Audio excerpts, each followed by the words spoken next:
ஒரு செல்வாக்கு மாதிரி எம்ஜிஆர் கூட நினைப்பாங்க.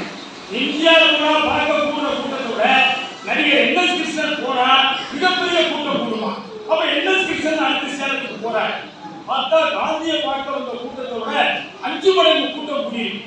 உடனே இந்த விழா ஏற்பாட்டாளர்கள் சொல்லியிருக்காங்க என்எஸ் கிருஷ்ணன், யா சின்ன வாரம் மகாத்மா காந்தி இங்க பேச வந்தாரு, இந்த மைதானத்துல கூட்டம் இருந்துச்சு, அதை விட 5 மடங்கு கூட்டம் உங்களுக்கு கூடியிருக்குன்னு சொன்னோன்னு என்எஸ் கிருஷ்ணன் சொன்னானா, இதெல்லாம் மக்கள் கூட்டம் நினைக்காத, காந்தியை பார்க்க வந்த கூட்டம் இந்த நாட்டை முன்னேற்றுவதற்கான தேசப்பட்டிருக்க கூட்டம், ஏதோ வேடிக்கை பார்க்க வந்த கூட்டம். இந்த கூட்டத்தோட அந்த கூட்டத்தை ஒப்பிடாதீங்க, காந்திக்கு வந்த கூட்டம் தான் உண்மையான கூட்டம் என்று சொன்ன எம்பு திராணி ஒரு நடிகை இருந்துச்சு. இன்னைக்கு சொல்லிடுவாங்களா, சொல்ல போனா என்னைய பார்க்க எப்படி வந்தாங்க பாரு, எப்படி இருக்காங்க பாரு அப்படின்னு சொல்லுவாங்க. பாரதிதாசன் நிறைய படிச்சிருக்கீங்க. பாரதிதாசனுடைய மகனுக்கு கல்யாணம், எல்லாருக்கும் பத்திரிகை அனுப்புறாரு. என்எஸ் கிருஷ்ணனுக்கும் பத்திரிகை அனுப்பிச்சாரு. எல்லாரும் பத்திரிகை அனுப்பிச்சு என்ன செய்வோம், நேரா போய் வைப்போம், இல்ல தபால்ல போகையாளருக்கு தபால்ல அனுப்புவோம். அனுப்புறப்போ ஒரு கடிதம் எழுதுவோம், நேரில் வந்து வைக்க முடியல, தவறா நினைச்சுக்காதீங்க, நீங்க திருமணத்துக்கு வந்து வாழ்த்தணும் அப்படின்னு அனுப்புவோம்.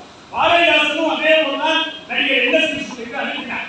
அனுப்புற போது கடிதத்தில் எழுதுறாரு, நான் பத்திரிகை அனுப்பியிருக்கிறேன், எனது மகனுக்கு திருமணம், உங்கள் வாழ்க்கை அங்கிருந்தே கிடைத்தால் போதும், தயவு செய்து திருமண மண்டபத்திற்கு வந்து விடாதீங்க.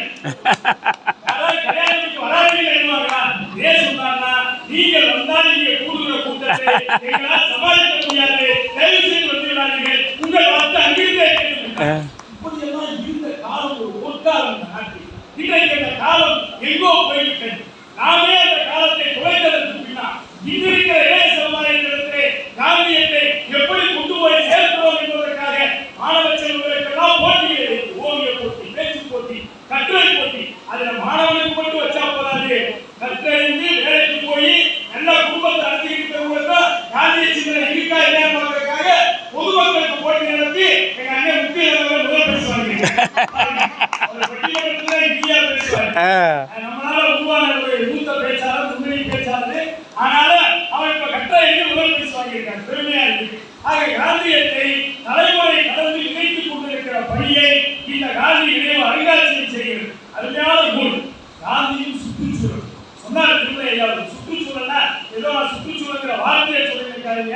இந்த சுற்றுச்சூழலுடைய தன்மை மாறினால் இந்த நாட்டிலே அனைத்துமே சீராக இருக்கும். சுற்றுச்சூழல் என்பது அகம் சார்ந்ததும் புறம் சார்ந்ததுமாக இருக்க வேண்டியதை வெறும் சுத்தத்துல சுத்தி இருக்கு, இது இருந்தா போதும், மனசு அழுக்கா இருந்தா என்ன செய்யறது, மனதும் சுத்தமாக இருக்க வேண்டும், புறமும் சுத்தமாக இருக்க வேண்டும். அழகான நூல். இந்த நூல் கிடைச்சிருந்தா எங்களுக்கு பட்டிமன்றத்துக்கு முன்னால நல்லா இருந்து பேசாத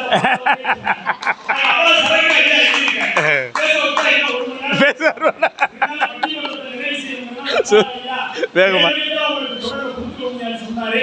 அதனால மிக அருமையாக அவர்கள் பேசினார். இந்த நூல் வெளியிட்டிருப்பது சிறப்பு. ஒவ்வொரு ஆண்டும் காந்தி நினைவு அருங்காட்சியகம் சாதனை படைத்து வருகிறது. எத்தனையோ சோதனைகள் நாட்டில் இருந்தாலும் கூட ஒரு விடாப்பிடியாக காந்திய சிந்தனையிலே இந்த மக்களை அழைத்து செல்வதிலே காந்தி செய்யக்கூடிய பங்கு. காந்தி வேலை பார்த்த அன்பு சகோதரிங்க எல்லா நிகழ்ச்சிக்கும் வந்துருவாங்க. மந்திரிலேருந்து வரக்கூடிய அந்த ஈர்ப்பு இது மதுரை மக்களிடத்தில் இருந்து கொண்டே இருக்கிறது. அப்படிப்பட்ட ஒரு சிறப்பான நிகழ்ச்சி